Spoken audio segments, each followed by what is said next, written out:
श्री रामचरितमानस में सुंदरकांड में सत्संग की महिमा गाई गई। कहते हैं कि तात स्वर्ग अपवर्ग सुखा धरिय तुला एक अंग तुलनता ही सकल मिली जो सुख लव सतसंग। कहते हैं हे तात, स्वर्ग और मुक्ति इन दोनों के तराजू के एक पलड़े में रखा जाए और एक पलड़े में एक क्षण का सत्संग रख दिया जाए तो एक क्षण के सत्संग के सुख के समान स्वर्ग और मुक्ति का सुख भी कुछ भी नहीं है। तो सत्संग चार प्रकार का होता है। सत्संग एक अर्थ प्रीति और दूसरा का साथ। सत्संग का एक अर्थ प्रीति है और दूसरा साथ है। एक नंबर के है भगवान। भगवान का यदि संग मिल जाए या भगवान के साथ रहना हो जाए या भगवान में प्रेम हो जाए तो प्रेम पूर्वक जो भगवान का संग है वही असली सत्संग है। तो बिना प्रेम के सत्संग का कोई मूल्य नहीं है। दुर्योधन आदि का भगवान श्री कृष्ण ने ना तो प्रेम था और ना श्रद्धा थी। तो बिना प्रेम के अब बिना श्रद्धा के दुर्योधन जैसे लोगों का भगवान श्री कृष्ण के साथ संग भी हो जाए तो वह कोई संग का नहीं है।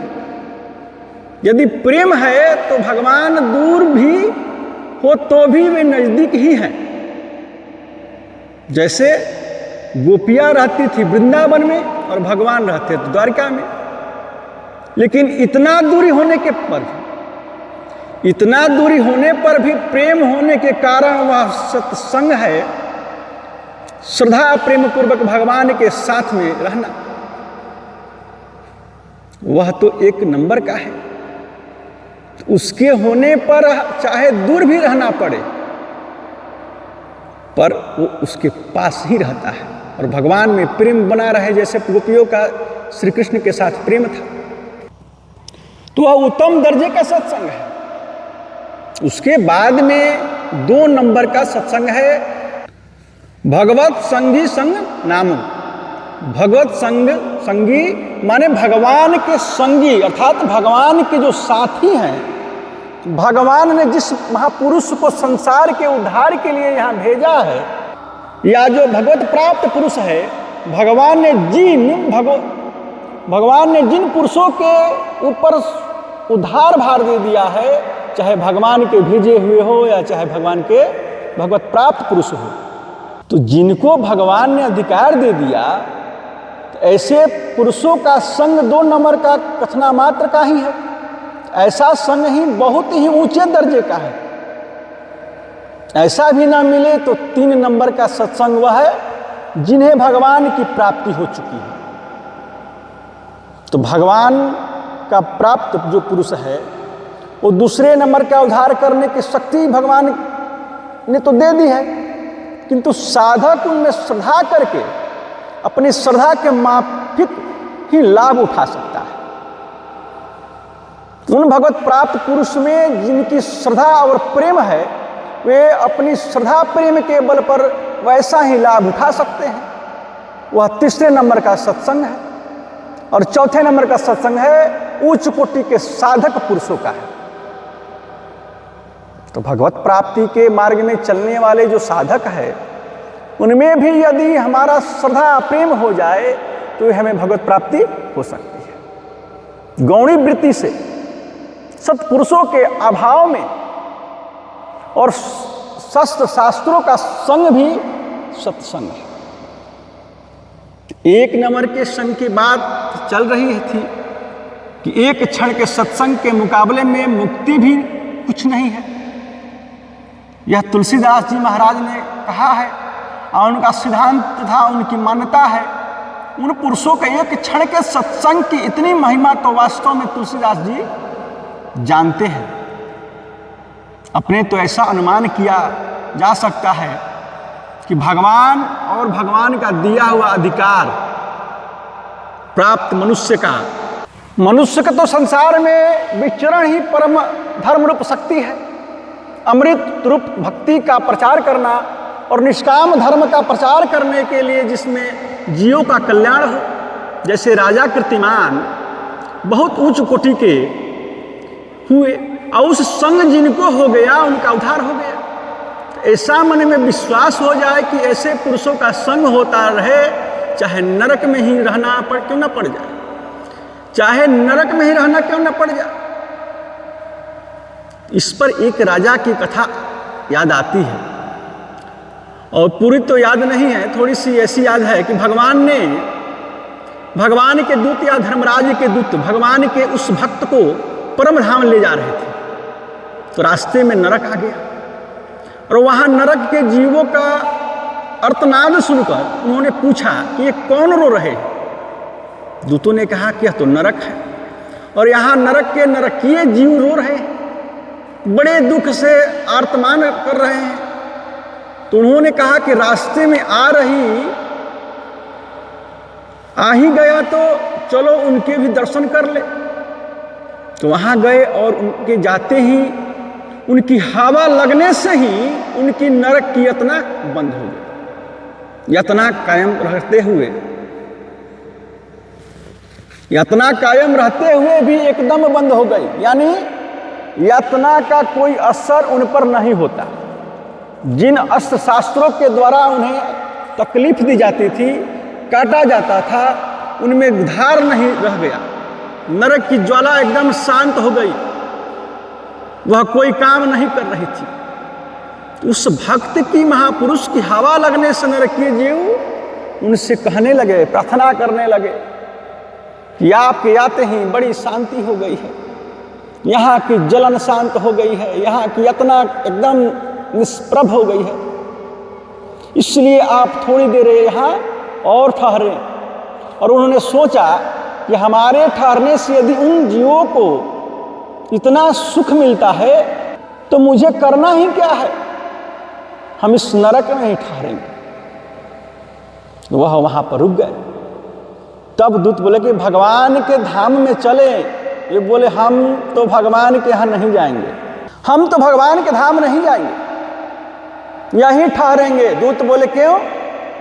बोले बेचारे दुखी हैं, हमारे रहने से यदि इन्हें सुख मिलता है तो हमारे लिए जैसे भगवान धाम है वैसे ही यह नरक धाम है। दूत बोले हम जाकर वहां क्या कहेंगे?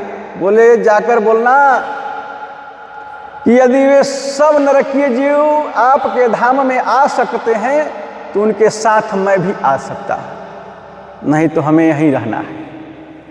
आपके धाम को मुझे कोई जरूरत नहीं है, कोई आवश्यकता नहीं है। और उस भक्त के आर्डर दे दिया कि सब लोग मिलकर भगवान के नाम का संकीर्तन करो। अब तक तुम आर्तनाद करते थे, पर अब भगवान के नाम का संकीर्तन करो। यह सुनकर सभी कीर्तन करने लगे और कीर्तन करने से उनके पहले के वांछित सब पाप नष्ट हो गए और प्रारब्ध में यातना सब भोग भी नष्ट हो गया। उधर वे सब दूत भी भगवान के धाम में पहुंचे और बोले कि हे महाराज, वे भक्त तो वहीं ठहर गए। उन्होंने कहा अगर सब नरकीय जीव आ सकते हैं तो मैं भी आ सकता हूं। भगवान बोले जाओ सबको ले आओ। भगवान बोले कि जाओ सबको लेकर आओ। उनके संग वे सब के सब भगवान के धाम को चल दिए। हजारों लाखों विमान एक साथ भगवान के धाम में पहुंचा, जैसे विवाह के समय बारात पहुंचे।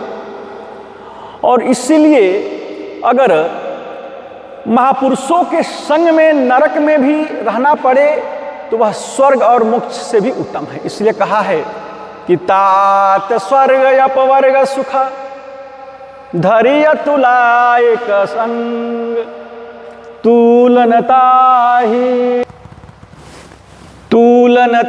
ही सकल मिली जो सुख लव सतसंग। इस प्रकार लव मात्र का, क्षण मात्र का भी सत्संग मुक्ति से बढ़कर है। जैसे उस भक्त के लिए नरक का वास मुक्ति से भी बढ़कर हुआ और भगवान की प्राप्ति से बढ़कर हुआ। भक्तों को भगवान के मिलने की भी परवाह नहीं, उन्हें परवाह इस बात की है कि मेरे रहने से कितने दुखी हो रहे हैं। यह बड़े ऊंचे दर्जे का भाव है। ऐसा भाव यदि हम लोगों का हो जाए तो भगवान के परम धाम में जाने के लिए हम लोग को प्रार्थना नहीं करनी पड़ेगी। ऐसा भाव यदि हम लोगों को हो जाए तो भगवान के परम धाम में जाने के लिए हम लोग को प्रार्थना नहीं करनी पड़ेगी। यहाँ का स्थान भी हम लोगों के लिए परम धाम हो जाएगा और भगवान स्वयं आमंत्रण करके आकर अपने परम धाम को ले जाएंगे। इस आमंत्रण की भी आपको जरूरत नहीं है। आपको तो जरूरत यह है कि दुखी जीवों का किस प्रकार से कल्याण हो।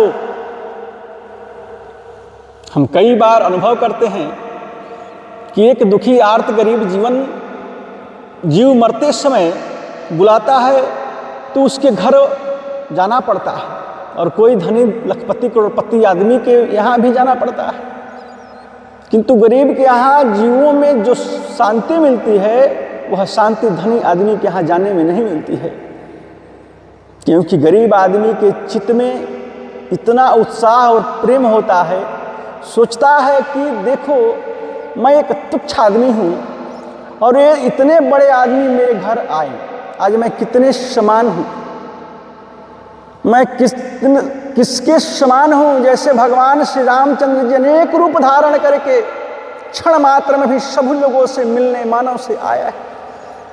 क्षण मही शबही मिले भगवान, उमा मरम यह काहू न जाना। तो भगवान एक क्षण में अमित रूप धारण करके सबसे मिलने, भगवान एक क्षण में ही सबसे मिल रहे हैं। इसका मर्म कोई नहीं समझता। मर्म यह था कि भगवान अनंत रूप धारण करके सबसे मिल रहे थे।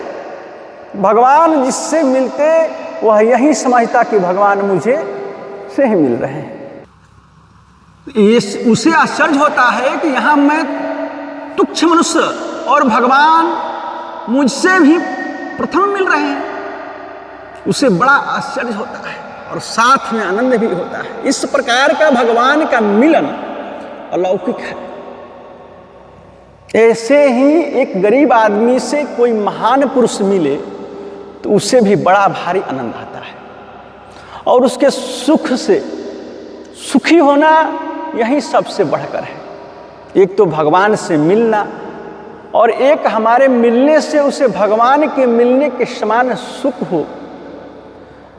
समान सुख हो तो हमारे लिए यह बात ज़्यादा महत्वपूर्ण है, बल्कि भगवान से मिलने के सुख और आनंद से बढ़कर है।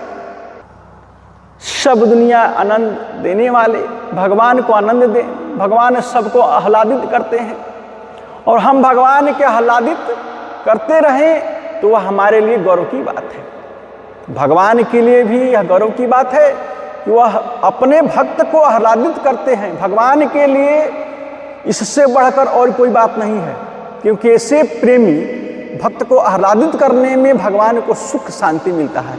भगवान तो आनंद स्वरूप है।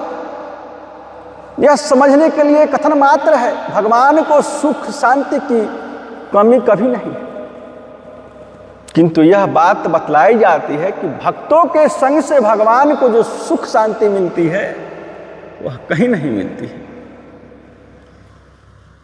तो भक्त में भी ऐसा भक्त जो भगवान के दर्शन करके मुग्ध हो जाता है, आह्लादित हो जाता है। इतना ही नहीं, अपनी सेवा के द्वारा, चेष्टा के द्वारा, क्रिया के द्वारा, लीला के द्वारा भगवान को मुग्ध करता रहता है। वहाँ उसके लिए श्रेयकर है, क्योंकि एक तो भगवान का दर्शन करके मैं आनंद मग्न हूँ, और एक मैं भगवान को सुख पहुँचा करके आनंद मग्न हूँ। सारी दुनिया को आनंद पहुँचाने वाले भगवान को मैं सुख पहुँचाकर आनंद में मग्न हूँ। सारी दुनिया को आनंद पहुँचाने वाले, सबको आह्लादित करने वाले भगवान को मैं आह्लादित करने वाला बनूं तो मेरे लिए बड़े सौभाग्य की बात है। फिर भगवान हमें आह्लादित करने के लिए लीला करें तो और गौरवान्वित बात है। हमारे चरित्र का उद्देश्य है कि भगवान को आह्लादित करना, और भगवान की लीला का उद्देश्य है कि हमें आह्लादित करना। हमारी चेष्टा भगवान के लिए है और भगवान की चेष्टा हमारे लिए है। तो हमारे इस प्रयत्न का मूल कारण भगवान है और भगवान का उद्देश्य है हमें खुश रखना। हमारी चेष्टा से भगवान मुग्ध होते हैं और भगवान की चेष्टा से हम मुग्ध होते हैं। तो परस्पर में यह अलौकिक प्रेम का विषय है। और इसी प्रकार यदि हम कहीं एक मरने वाले को भगवान नाम और गुण सुनाएं और सुनने वाला मुग्ध हो जाए, तो होश में है और वह चाहे कि उसकी इच्छा की पूर्ति करने वाले हम बने, तो हमारे लिए इससे बढ़कर और कोई सौभाग्य की बात नहीं हो सकती। तो मरने वाले के लिए हम ही भगवान के तुल्य हो गए।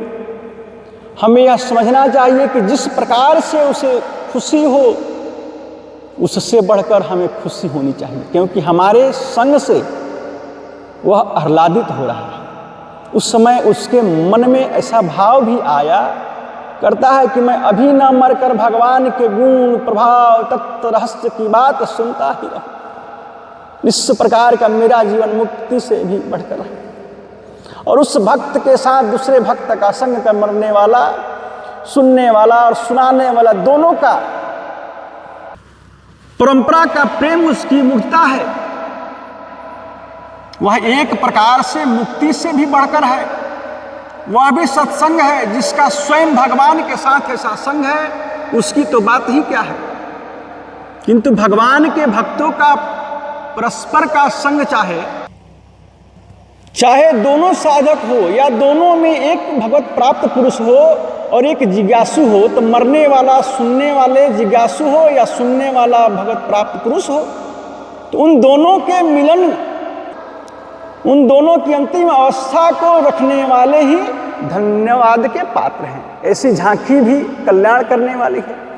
उसे हम सत्संग ही कहेंगे, जिसकी महिमा कहते हैं तुलसीदास जी की तात स्वर्ग अपवर्ग सुखा धैर्य तुला एक अंग अतुलनता ही सकल मिली जो सुख लव सत्संग। हे तात, स्वर्ग और मुक्ति का सुख आनंद तराजू के एक पलड़े पर और दूसरे पलड़े पर सत्संग रखा जाए, तो ऐसे एक क्षण के सत्संग के समान मुक्ति भी कोई चीज नहीं है।